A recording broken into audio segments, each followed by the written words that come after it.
Bonsoir, bonsoir à toutes et à tous et bienvenue sur El Maralebia pour ce nouveau numéro de Microscope. Soyez les bienvenus et merci pour votre fidélité. Les réseaux sociaux, vous connaissez ça par cœur, commentez, partagez et puis revisitez nos programmes sur notre page YouTube. Ce soir, dans le cadre de nos actualités, nous allons revenir sur notamment deux séquences, deux affaires, mais qui sont toutefois redondantes dans les méthodes du pouvoir algérien. On va essayer de comprendre de quoi il s'agit réellement, mais pourquoi cela continue encore et encore. Il y a cette affaire, bien évidemment, l'écrivain 80 ans, Boualem Sansal, on le rappelle, arrêté un 16 novembre, sans nouvelles jusqu'au 22 novembre, l'APS donc qui sort donc un papier d'une vulgarité assez importante, qualifié de grossière, la macronito-sioniste notamment, et puis derrière ça, donc une affaire qui prend une ampleur pas possible, un avocat aujourd'hui qui parle d'une affaire totalement dans l'opacité, aucune information, un avocat à qui on a refusé aussi le visa pour pouvoir se rendre à l'audience, notamment mercredi dernier, le 11 décembre. François Zimray avait dénoncé aussi le transfert de son client, je vous disais, âgé de 80 ans, vers la prison de Khléra, environ 35 km d'Alger, sans qu'encore une fois que la défense ni la famille soient informées. Voilà encore une méthode qui fait polémique plus que polémique. Pourquoi le pouvoir algérien emploie-t-il de telle méthode? Et puis aujourd'hui, donc son état de santé, il aurait été transféré dans une unité de soins, toujours selon son avocat. Les biopsies pratiquées par l'hôpital Mustapha ne sont pas bonnes, je cite, selon maître François Zirmet, qui alerte sur la santé fragile de l'auteur franco-algérien. Nous reviendrons aussi sur sa condamnation, le 87 bis. Il est poursuivi en vertu du 87 bis du Code pénal qui sanctionne, écoutez bien, comme acte terroriste ou subversif tout acte visant à la sûreté de l'État, l'intégrité du territoire. Le 87 bis utilisé beaucoup pour des militants qui tentent de s'exprimer. D'ailleurs, c'est ce qu'évoquait, on va y revenir aussi, notamment un des présents hier, c'est le professeur émérite de langue berbère, Salem Chaker, qui était à Paris hier soir. Il y avait tout un rendez-vous organisé pour soutenir notamment Boualem Sansal. Mais ce qui ressort énormément de ce moment, eh bien, c'est que tout simplement, beaucoup disent clairement, y en a marre. Il s'agit donc clairement d'un délit d'opinion et d'une atteinte à la liberté d'expression et de pensée depuis l'indépendance, une dictature répressive pilotée par une oligarchie militaire.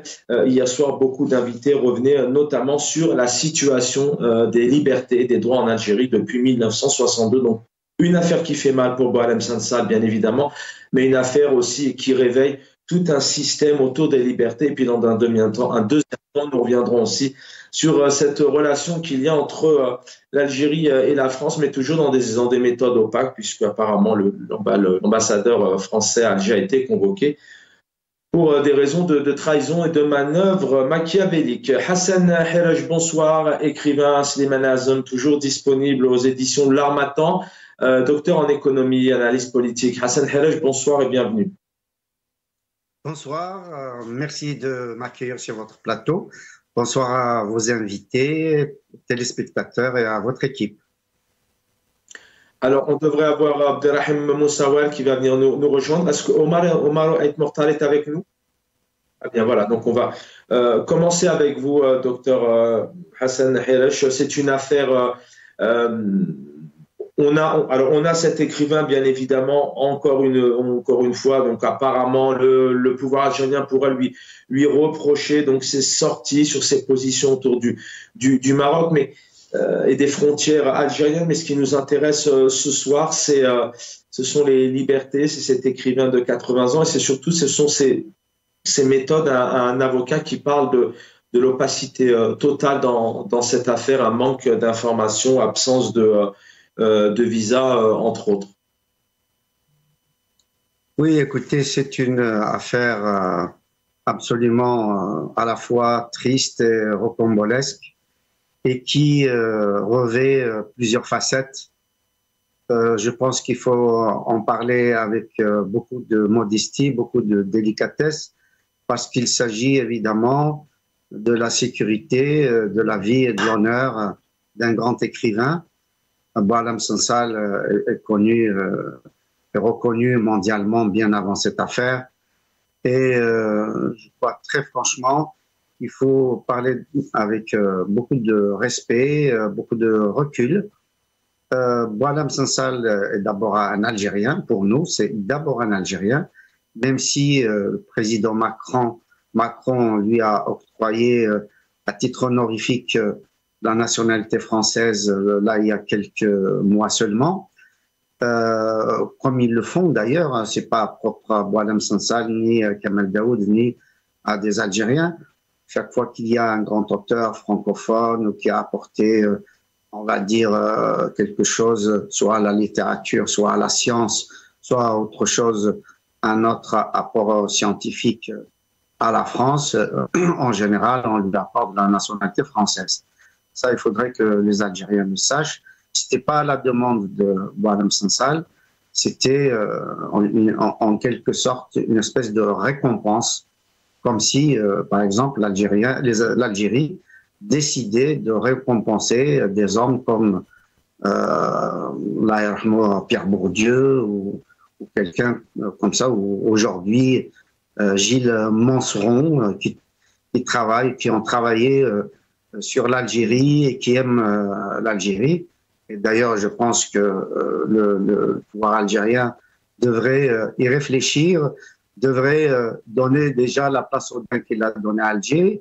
Ça devrait être présent dans toutes les wilayas. Il n'y a aucune raison qu'un moudjahid comme ça, qui s'est sacrifié pour l'Algérie, ce soit cantonné à une seule place à Alger, et que les Algériens, dans tout le pays, Taman Rasset, Tizi Ouzou, Annaba, Tlemcen, ainsi de suite, ne connaissent pas Audin, Maurice Audin, qui, encore une fois, un mathématicien qui a rejoint la lutte de libération nationale. Et on a des centaines d'autres. Et ça en dit long.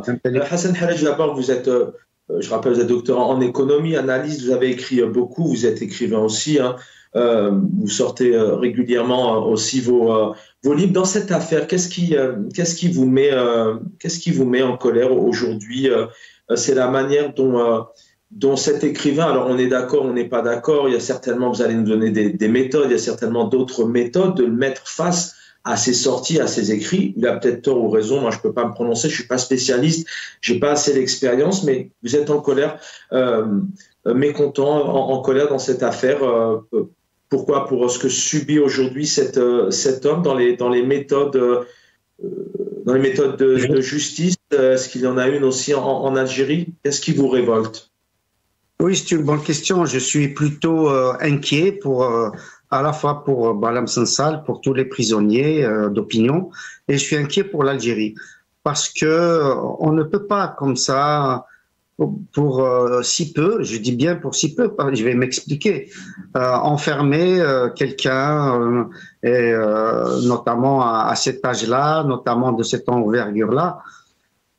Qui est Boualem Sansal? Boualem Sansal, c'est quelqu'un qui a travaillé dans la haute fonction publique algérienne jusqu'à sa retraite. Et il a servi l'Algérie. Il a servi dans l'enseignement, il a servi au ministère de l'Industrie.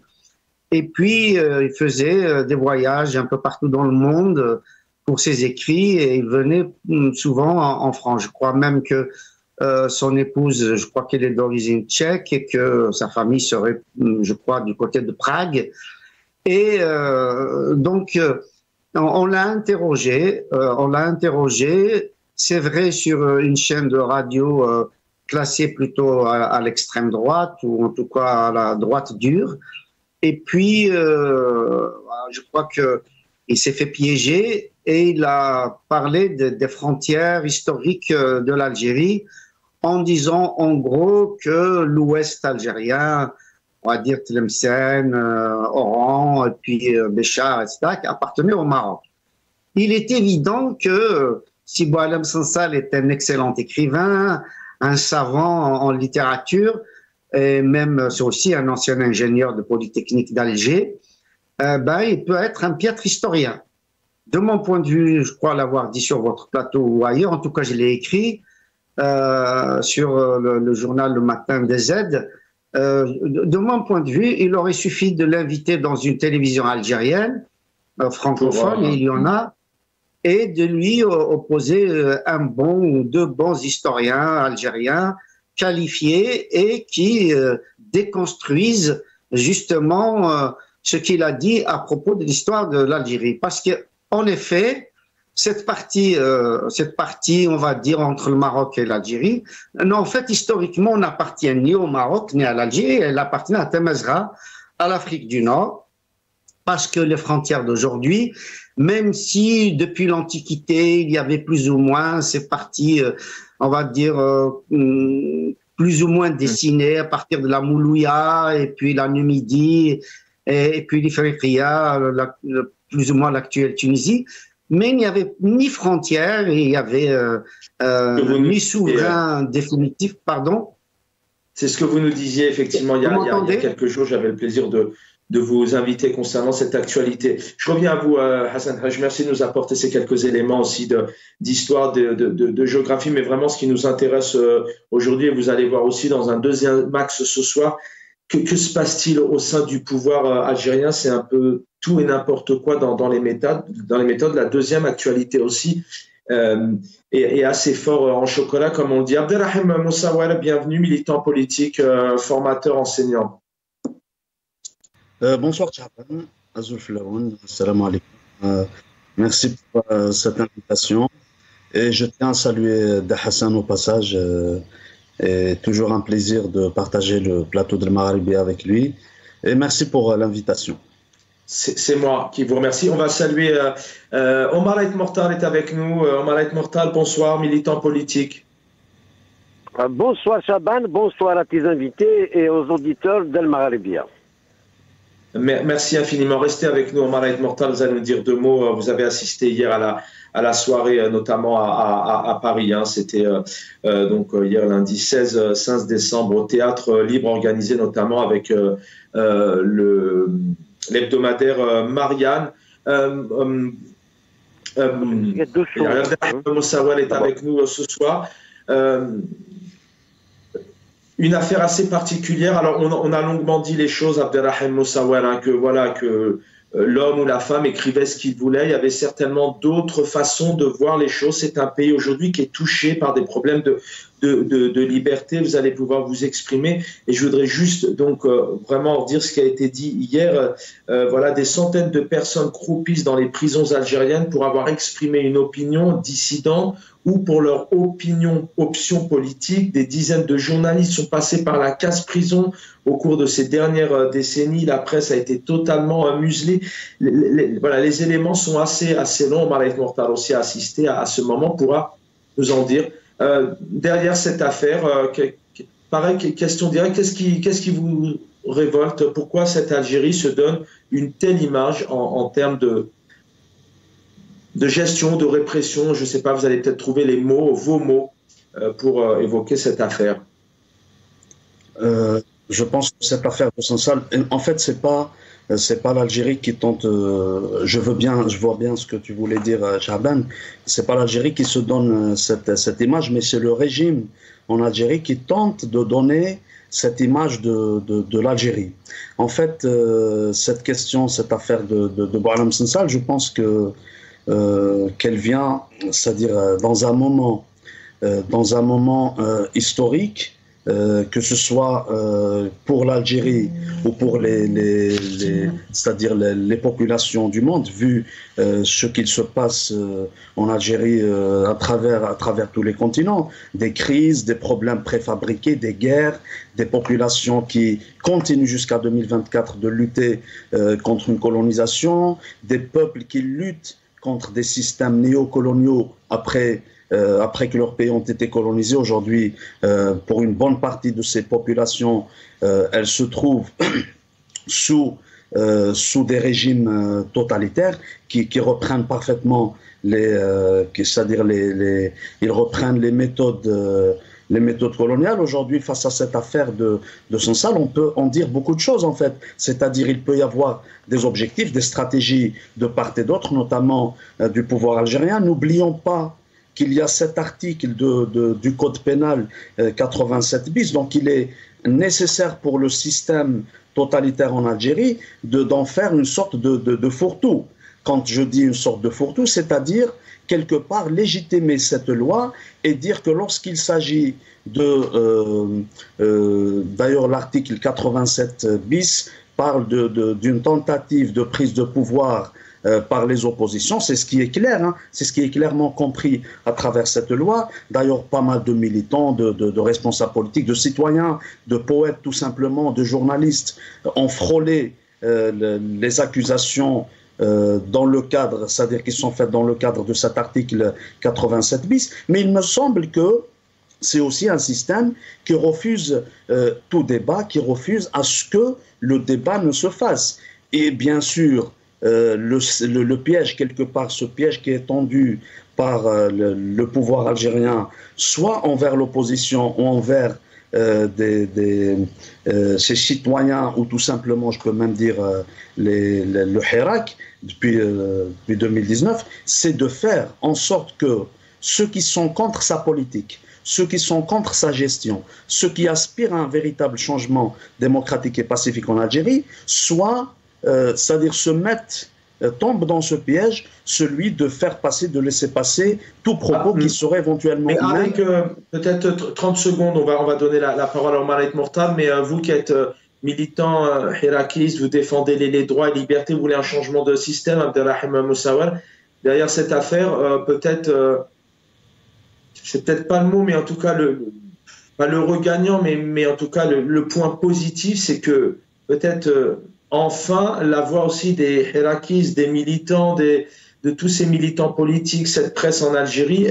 va être enfin écoutée à l'international. Alors, je me souviens de Maria Arena qui s'était exprimée pour Karim Tabou au Parlement européen, mais là, c'est vrai que de plus en plus le temps avance et de plus en plus le monde parle met la lumière en l'image du système algérien. Pour vous, tout de même, dans ce mal, et je le dis bien, c'est peut-être pas le mot, mais c'est peut-être un point positif, pas une réjouissance, mais un point positif.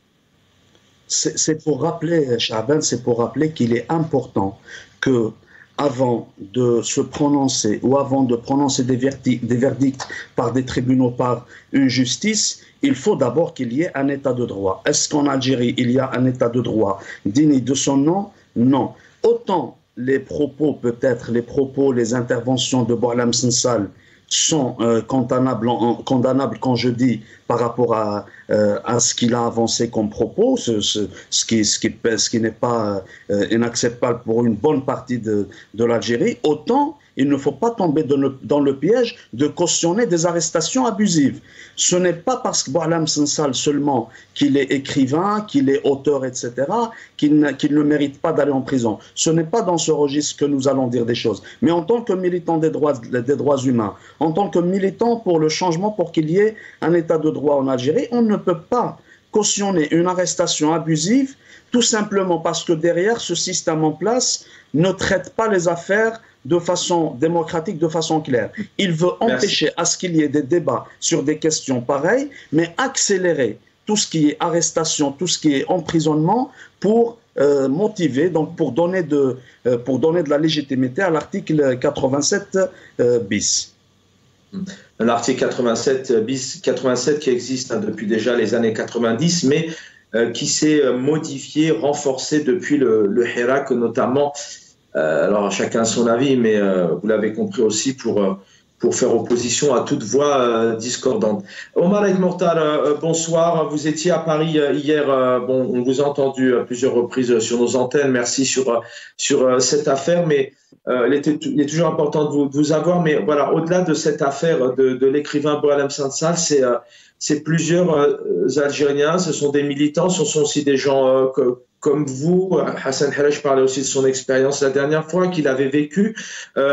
C'est une affaire qui touche aussi tout un peuple qui, selon vous, est privé de liberté, mais de droit. Parce que là, on parle aussi d'arbitraire, d'abusif, mais aussi dans la méthode. On rappelle que Boualem Sansal est resté quasiment une semaine dans l'inconnu sans savoir où il était, ce qui est plutôt des méthodes qui sont loin d'être de bonnes méthodes. Omar El Mortal. Alors, bonsoir. Donc, j'ai assisté effectivement à la grande soirée d'hier au Théâtre Libre à Paris. devant un millier de personnes, une brochette, belle brochette de personnalités politiques, des premiers ministres, des ministres, des parlementaires et des personnalités médiatiques. Alors, il y a deux choses. Moi, je suis aussi dans le comité de soutien international de Boualem Sansal. Vous allez trouver mon nom, c'est accessible par Google. Parce que j'ai envie de porter la voix de tous les otages kabyles, prisonniers condamnés à mort et des prisonniers d'opinion en Algérie. Il n'y a pas que Sansal. Avec Sansal, je viens d'écouter mon ami Hassan Hersh, je suis entièrement d'accord avec lui. C'est un bon écrivain, la pensée, il a le droit de penser que je sois d'accord ou pas, ça c'est un autre sujet, mais c'est un piètre historien, il n'est pas historien, je ne suis pas d'accord avec ce qu'il a avancé concernant les frontières. D'ailleurs, les frontières, pourquoi avoir honte de dire que toutes les frontières de l'Afrique du Nord ont été façonnées par le colonialiste français et les frontières ont été donc dessinées par la France. Donc c'est une création française. D'ailleurs même l'État-nation, c'est les Anglais et les Français qui ont fait l'État-nation. On n'avait pas. Vous le disiez la dernière fois aussi sur les points d'histoire. Ouais. Excusez-moi, je vais un peu vite sur les points d'histoire parce que j'aimerais vraiment aussi qu'on essaye de s'axer un peu sur les éléments qui nous intéressent ce soir, mais à l'avenir, pourquoi pas effectivement vous avoir sur un plateau, essayer de comprendre un peu et de nous donner un peu vos éléments. Qu'est-ce qui se dit hier soir au Marais Mortal? Qu'est-ce qui se dit sur cette Algérie? Enfin, pas cette Algérie, mais ce pouvoir aujourd'hui. Il y a Marianne qui dit clairement que, enfin pas Marla et Marianne, mais c'est Monsieur Salem que vous avez dû voir hier, qui dit clairement que depuis 62, il n'y a pas d'indépendance, c'est une oligarchie, c'est le militaire qui est présent. Qu'est-ce qui se dit de ce pouvoir derrière ces méthodes? Écoutez, hier, moi, j'ai été donc pour apostropher certains hommes politiques et médiatiques concernant les autres. Pourquoi les médias français se taisent quand il s'agit de Karim Tabo, sujet STN, quand il s'agit de Mohsen Belabès, quand il s'agit de condamnés à mort kabyle, et ainsi de suite. Donc pourquoi que Boualem Sansal, parce qu'il est français? Il y a aussi des Français qui sont en prison en Algérie. À Serres, par exemple, les Français. La France n'a pas bougé. Mais ce qui est bien hier, moi, je n'ai pas assisté à un complot contre l'Algérie. C'est faux, parce que j'ai vu des commentaires, voilà, le sionisme. Ça n'a rien à voir. On veut libérer les prisonniers parce qu'ils sont injustement emprisonnés. Point à la ligne. Donc, bien, je n'ai pas été donc à cette soirée pour qu'on me dise que l'Algérie est une dictature depuis l'été 62. Ça, je le sais, les Algériens le savent. Par contre, les Algériens ont peur de le dire, on l'a dit, il y a le Hirak auquel je n'ai pas participé par honnêteté, je le dis toujours, mais on sait que nous sommes en dictature, on sait que Tebboune n'est pas élu la première fois ni la deuxième fois, il y a 10% qui ont élu Tebboune. Voilà, c'est une minorité. Ça, je ne l'ai pas appris hier, donc après, l'expression, la liberté d'expression, les gens ils tirent. Qui a donné cette occasion à ces gens d'en parler? C'est bien le pouvoir algérien. Boualem Sansal n'a rien à faire en prison, comme a dit mon ami Hassan Hersh. Donc ça mérite un débat où des contradicteurs le remettent à sa place. Là, je suis d'accord. C'est clair. Je reviens à vous. On va écouter. Je reviens à vous. Omar El Mortal, on va écouter François Zimré, avocat de Boualem Sansal. Il était présent hier soir. Effectivement. Quelles sont les dernières nouvelles de Boualem Sansal? Quelles sont les dernières nouvelles que vous avez? Boualem Sansal a été à nouveau transféré à l'hôpital, semble-t-il à sa demande. J'ai pas de nouvelles plus précises sur son état de santé. Je sais qu'il est très suivi sur ce plan-là.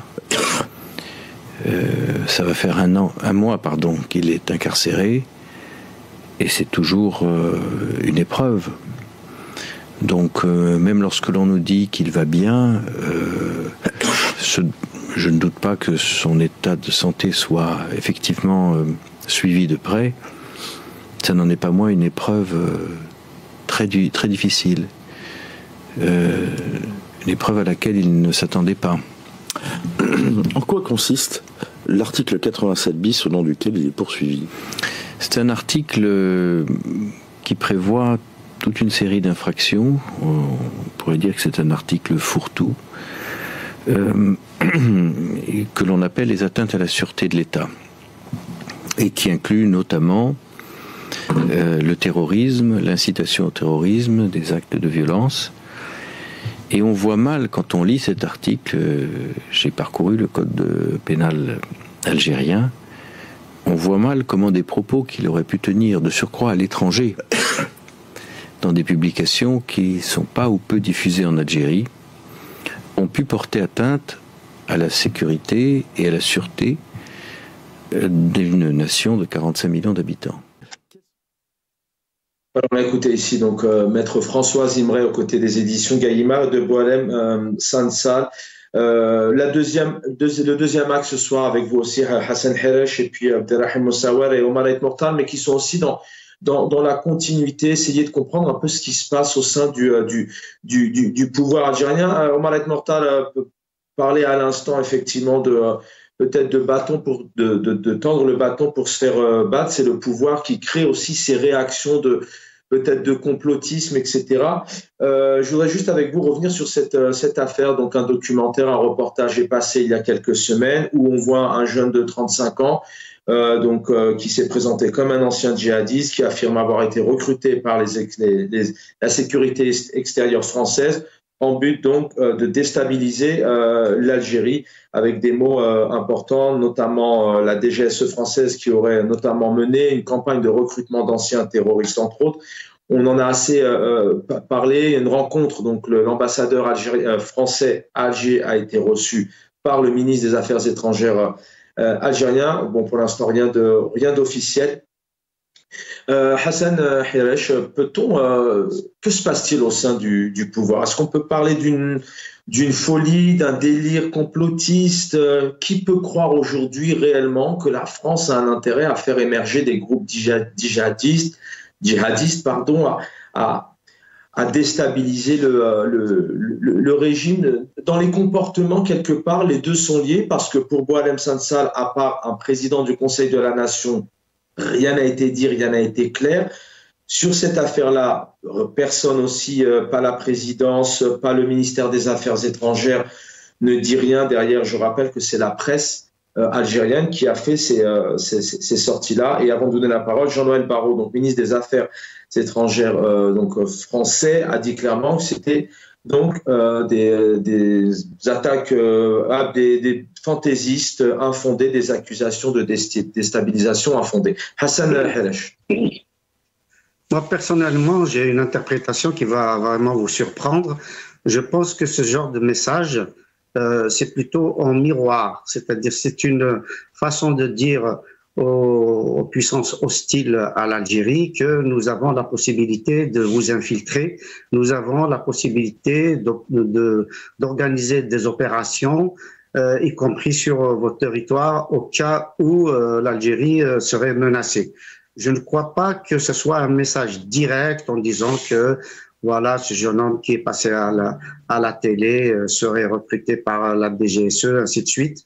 Parce qu'on a vu justement depuis 1980, à chaque fois qu'on passe quelqu'un comme ça à la télévision algérienne en disant qu'il a été armé par des puissances étrangères et que il est évidemment au service de tel ou tel groupe, ainsi de suite. Depuis Cap Sigli, on sait très bien, notamment du temps de Boumedienne, on a fait croire qu'il y avait parachutage d'armes pour la Kabylie et que des Kabyles allaient prendre les armes contre le pouvoir, etc. Donc, au contraire, c'était un message à la Kabylie à l'époque qui n'acceptait pas le pouvoir de Boumedienne, dictatorial, égocrate, un pouvoir qui a donné d'ailleurs naissance à l'Algérie actuelle. Donc c'est un message de mon point de vue en miroir, c'est dire à la France et à ses partenaires, notamment le Maroc, Israël et d'autres puissances qui seraient tentées, comme les Émirats arabes unis, etc., d'infiltrer le territoire algérien, de dire que l'Algérie a aussi des moyens de faire ce genre d'opération, de manipuler un certain nombre de personnes, de les actionner, et qu'il faut faire attention à ne pas toucher au territoire algérien. Moi, c'est vraiment comme ça que je l'interprète. Dans ce genre d'affaires, il faut jamais analyser ce qui se passe en surface.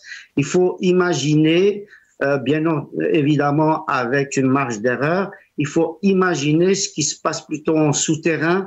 Quels sont les messages que se renvoient les différents services secrets de tous ces pays. On sait très bien que dans une situation géopolitique qui est plutôt instable aujourd'hui, tout le monde est sur ses gardes, tout le monde peut faire des opérations évidemment à l'encontre des pays qui sont visés.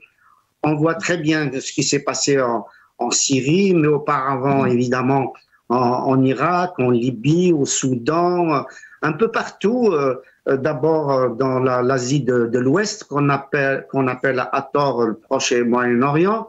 Cette Asie de l'Ouest qui est véritablement, comment dire, une poudrière et qui peut éclater en guerre mondiale.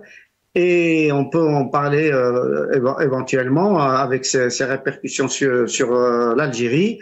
Moi, je pense que concernant les rapports entre l'Algérie et la France, des deux côtés, évidemment, il y a des lobbies qui veulent pas que les deux pays établissent des relations sereines, des relations d'échange, des relations économiques, universitaires, syndicales, industrielles, ainsi de suite, des échanges véritablement dans l'intérêt des deux pays, parce que c'est possible, d'autant plus qu'il y a une population extrêmement nombreuse. Ça représente quand même peut-être 1/12 de la population française qui est algérienne ou d'origine algérienne. Il y a une histoire absolument profonde.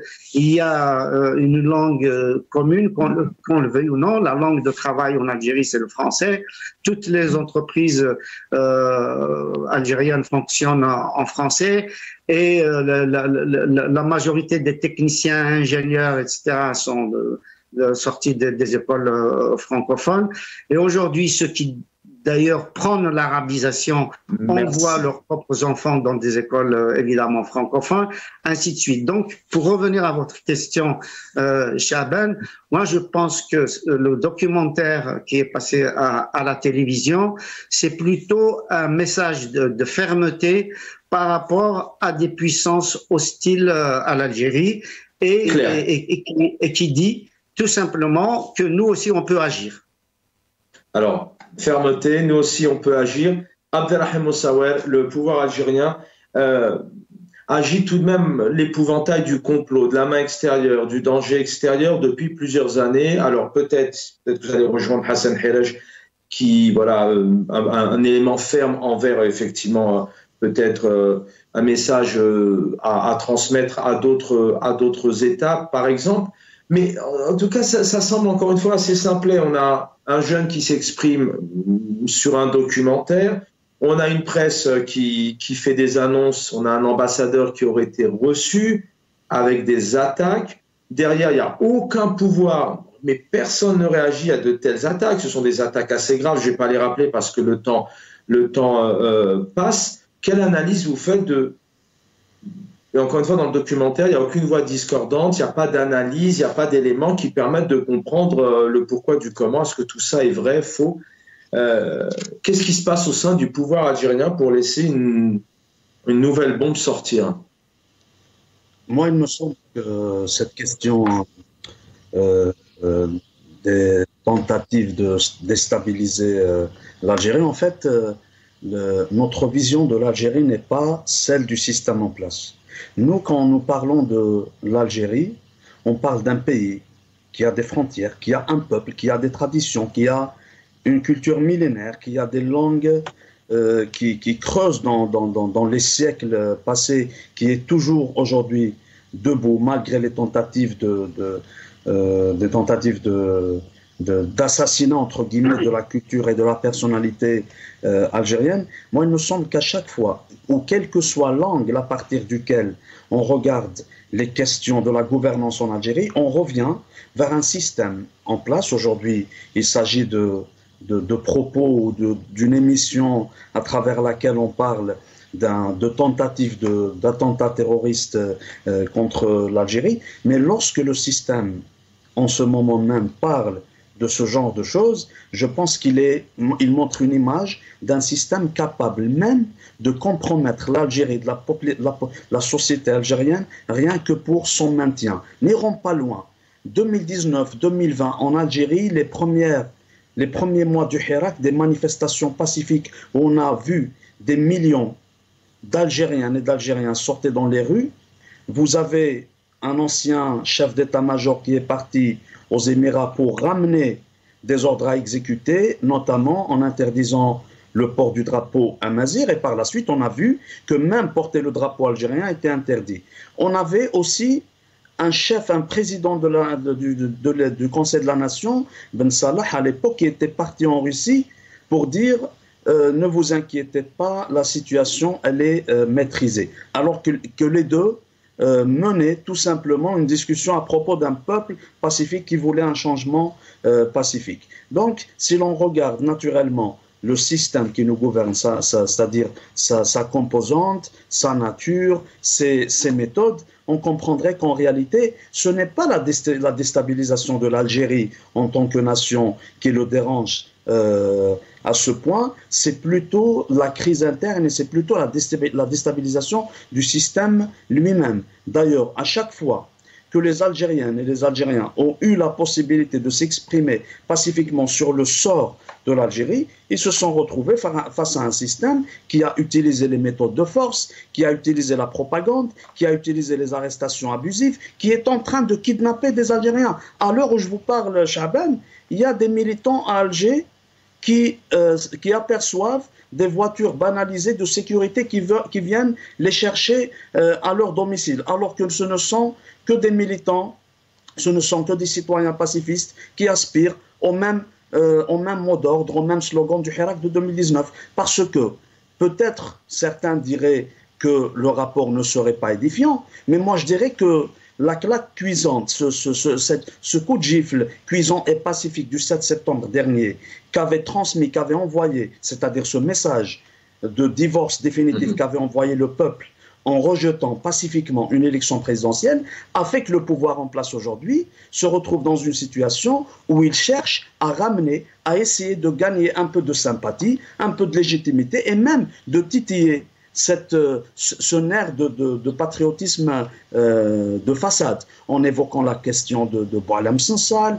la France, des tentatives de déstabilisation, alors qu'en réalité, quand il y a un pays qui possède un peuple comme le peuple algérien, nous avons vu ce qui a été fait en 2019-2020, des thèses de doctorat, des travaux de recherche universitaires, des scientifiques, des politiciens à l'étranger qui saluaient le pacifisme de ce peuple qui n'acceptera jamais de compromettre son avenir pacifique, mais qui ne s'ingérera jamais dans les affaires des autres.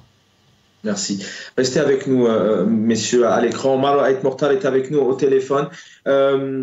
Il y a un lien, on parlait tout à l'heure des libertés, des expressions, les droits. Aujourd'hui, en lisant un peu beaucoup la presse d'ailleurs, on dit, genre, je crois que c'est le point où Le Monde qui dit, qui analyse aujourd'hui, beaucoup d'observateurs parlent d'une certaine presse aux ordres d'un régime qui surfe sur le nationalisme, le complotisme, la main étrangère, pour faire peut-être oublier un certain nombre d'échecs comme l'économie, le pouvoir d'achat, les libertés. Omar Ait Mortal, derrière cette affaire, encore une fois, voilà, c'est juste un documentaire télé, et puis derrière, il y a un acharnement de médias algériens qui font des sorties sous le silence total de toute voix discordante sur des plateaux télé. À l'Assemblée nationale, la présidence ne dit rien, le ministère des Affaires étrangères ne dit rien aussi. Omar Ait Mortal. Le pouvoir surfe sur cette flamme nationaliste. Ce jeune homme qu'on a montré, le Dahdouh, enfin, le énième Dahdouh, tombe à pic. C'est que la Syrie qui tombe, on a peur du Hirak, et puis donc on prévient, il y a la main étrangère, voilà, la France nous prépare des complots ici, tout ça, mais tout le monde a compris. Sauf que quand on accuse un pays souverain comme la France de comploter avec preuve, on le montre à la télé, Le minimum des choses, c'est d'expulser l'ambassadeur. Il faut couper les relations diplomatiques. Comment tu laisses un pays qui va comploter à l'intérieur même de ton pays? C'est grave, c'est grave. Donc, alors, ça rime à quoi je vous coupe à bâton rompu comme ça. C'est intéressant ce que vous dites. C'est vrai qu'à la fois, il y a des éléments qui sont tellement forts et à chaque fois, ce sont des mots assez clairs. Il y a de l'agressivité, il y a des attaques. La presse algérienne qui dit clairement, et qui fait du chantage, hein, qui dit clairement, attention, vous, la France, dernier avertissement, on n'en restera pas là. Et pourquoi derrière, il n'y a pas d'acte de coupure de liens économiques comme avec l'Espagne ou de l'ambassadeur? Comment vous expliquez alors c'est quoi? C'est de la manipulation? C'est faire passer des messages dans le vent? Mais bien sûr, mais il a perdu la... Par contre, il y a une autre lecture, c'est que on a eu le coup de pied par les Russes, donc les BRICS et ainsi de suite, et puis les Russes ne peuvent pas défendre d'autres personnes. On a vu en Russie, en Syrie, ils sont sauvés. Maintenant, on fait un clin d'œil, une offre de service à Trump. Ils ont peur de Trump, donc on dit, voilà, on va quitter la France, on va aller vers les États-Unis. Mais monsieur, les États-Unis ne travaillent pas comme ça.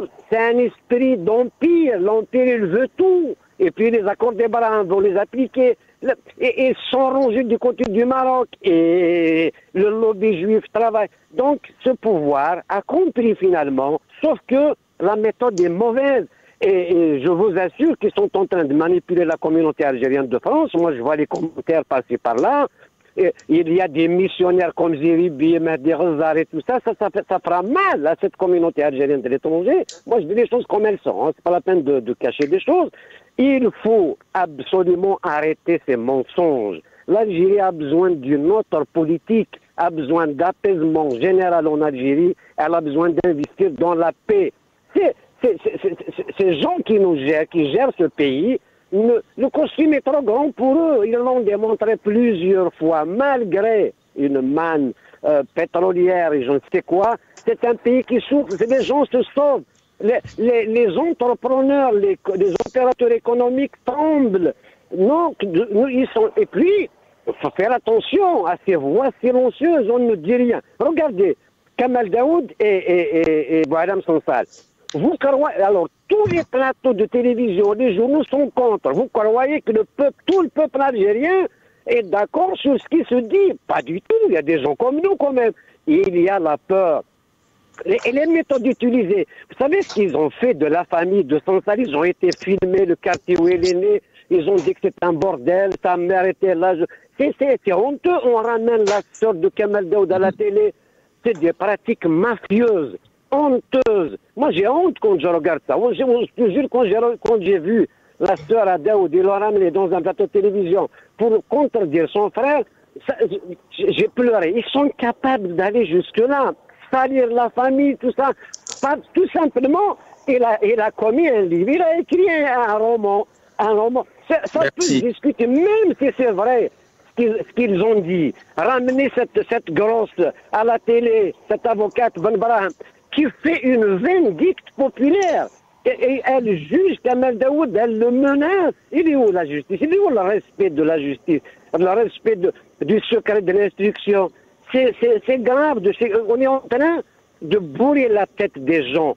Nous sommes des êtres humains, nous ne sommes pas des types de justice. Merci, Omar Aït Mortal. Merci. L'émission de Chassafon a bien évidemment... voilà, on salue l'avocate en question dont vous parlez, mais on essaye vraiment d'être respectueux et voilà, ne pas toucher notamment au physique. Hassan Harash, vraiment, si vous pouvez, juste une question assez rapide parce que le temps passe. La diplomatie, toutes ces sorties, toutes ces affaires, elles ne donnent pas bon présage à la diplomatie algérienne dans ce contexte assez particulier. L'Algérie s'isole de plus en plus. A une image de plus en plus terne en termes de relations, en termes d'investissement, en termes d'économie. Hassan Harash. Écoutez, on ne peut pas répondre à une telle question si on n'explique pas comment est façonnée l'Algérie. Depuis 1931, il y a eu un changement vraiment total, un basculement. l'Algérie était l'Algérie algérienne avec l'étoile nord-africaine, le début du PPA, et puis dès le congrès de 1931 du congrès arabe et pan-arabe et pan-islamiste, l'invitation à ce congrès de Messali Hadj et d'un certain nombre de dirigeants algériens de l'époque de l'opposition à la colonisation, après l'Algérie a basculé vers l'arabisme et le pan-islamisme. Et avec le parti Ba'ath qui est né tout de suite après, début des années 40. Donc c'est cette idéologie-là qui aujourd'hui est en train de gérer d'une façon directe ou indirecte les affaires algériennes, aussi bien en interne qu'en externe. Le parti Ba'ath a été créé par des chrétiens libanais et syriens pour leur éviter, comme ils disaient à l'époque, une vague islamiste. Or, aujourd'hui, on a les deux. Et ça a été aussi un parti qui s'est rapproché de l'URSS. Or, justement, aujourd'hui, la gestion des affaires de sécurité, des affaires publiques, etc., c'est exactement le modèle soviétique aujourd'hui. Donc, on n'est malheureusement pas sorti de là. Donc, toute voix discordante, évidemment, est désignée du doigt, voire donc il y a eu des arrestations, des emprisonnements, il y a eu des tortures, il y a eu même des assassinats politiques. On le sait très bien depuis 1962, aussi bien en Algérie avec Medri qu'à l'extérieur avec Karim Belkacem et plein d'autres, Ali Messili, ainsi de suite. Et donc c'est cette configuration-là qui continue encore d'exister en Algérie, aussi bien en interne que dans les rapports avec l'étranger. Abderrahim a rappelé tout à l'heure comment le président par intérim est allé à Moscou pour dire que le Hirak, ça y est, que c'était maîtrisé, ainsi de suite. Parce que ce dont ont peur les pays comme la Russie, comme l'Arabie Saoudite, les Émirats, etc., ce ne sont pas les révolutions violentes. Ils n'ont pas peur de ça. Ils ont peur d'une révolution pacifique, à l'image de ce qui a commencé à passer en Algérie. Vous savez, le Hirak a fait trembler les Émirats arabes unis, a fait trembler l'Arabie Saoudite, a fait trembler la Syrie, justement, qui n'était pas à ce niveau-là, à ce moment-là, a fait trembler toutes les dictatures du monde qui ont observé, justement, la sagesse du peuple algérien, cette force tranquille qui allait déboucher. Désolé, Abderrahim Mossawel, je peux vous laisser que 30 secondes. Justement, j'avais une question dans ce sens. Est-ce que on sait combien le pouvoir algérien a soutenu longuement le pouvoir syrien? Les deux régimes étaient étroitement liés. D'ailleurs, on se souvient le 3 décembre qu'elle affirmait encore dans un communiqué officiel sa solidarité inébranlable avec la nation sœur. Je cite le communiqué algérien. Les deux régimes étaient étroitement liés. Est-ce que le sort du pouvoir d'Alger, parce que les Algériens veulent un changement de système, est-ce que celui d'Alger pourrait-il connaître le même sort que Damas demain, selon vous? Vous savez, Ouahia a tenté de faire peur au peuple algérien en reprenant cette phrase « Il ne faut pas que l'Algérie se transforme en Syrie ». Ce n'est pas à moi de répondre à cette question. C'était un enfant de 7 ou 8 ans en 2019 dans le Hirak qui disait à Ouahia « Le Jazair machi Souria ».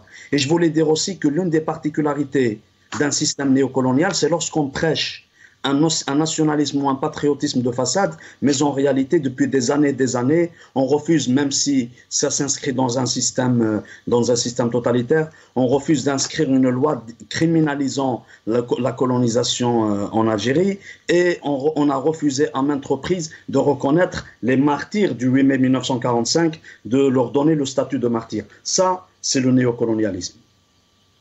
Voilà, donc il y a espoir. Merci Hassan Helej d'avoir été avec nous. Je vous ai vu mimer de trois choses, mais on aura le plaisir de vous réécouter longuement encore une fois. Docteur en économie, écrivain, Abderrahim Mossawel, militant politique et enseignant. Et puis Omar El Mortal était avec nous. Dans quelques instants, Jamaldine Benchenouf avec l'édito, Jamaldine Talab, et puis je vous rappelle Mohamed Bachouch et Lotfi. Merci l'équipe en régie. Demain, bonne soirée.